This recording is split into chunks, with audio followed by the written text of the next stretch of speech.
Hey guys, let's install Google Tag Manager in WordPress with Stape. The requirements are a WordPress site plus capacity of adding plugins, GTM account created with admin access in GTM account, and a Stape account.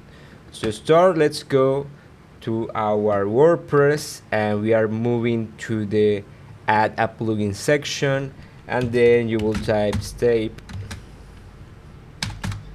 without the dot. Right, let's install this, then let's activate it.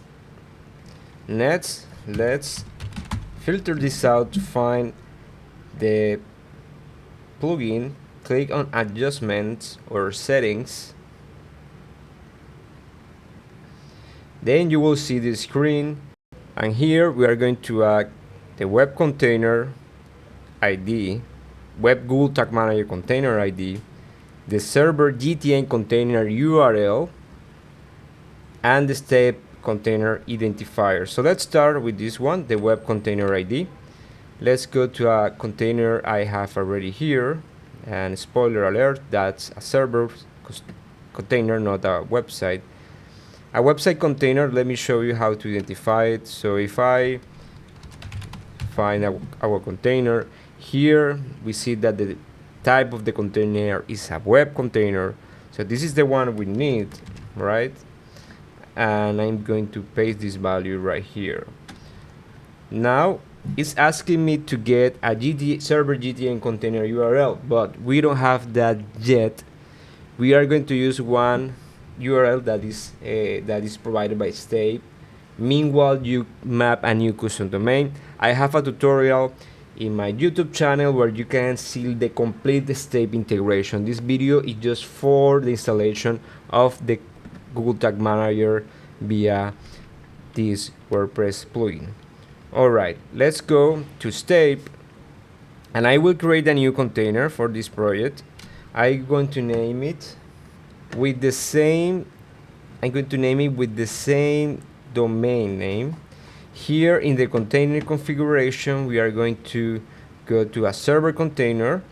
To create a server container, you will click on the three dots, then create a container, then you will name the container here the server container, and then you will click on the server selection. So after you do that, you should have a server container like this. Let's click on server. Alright, next you will click here on the GTM ID to get the config of the tag, and you will not click or automatically provision tagging server. If you click here, you will prompt the funnel or the flow for Google Cloud. We want to do something different and use Stape, so we're going to copy this config key and we are going to paste it here on this value.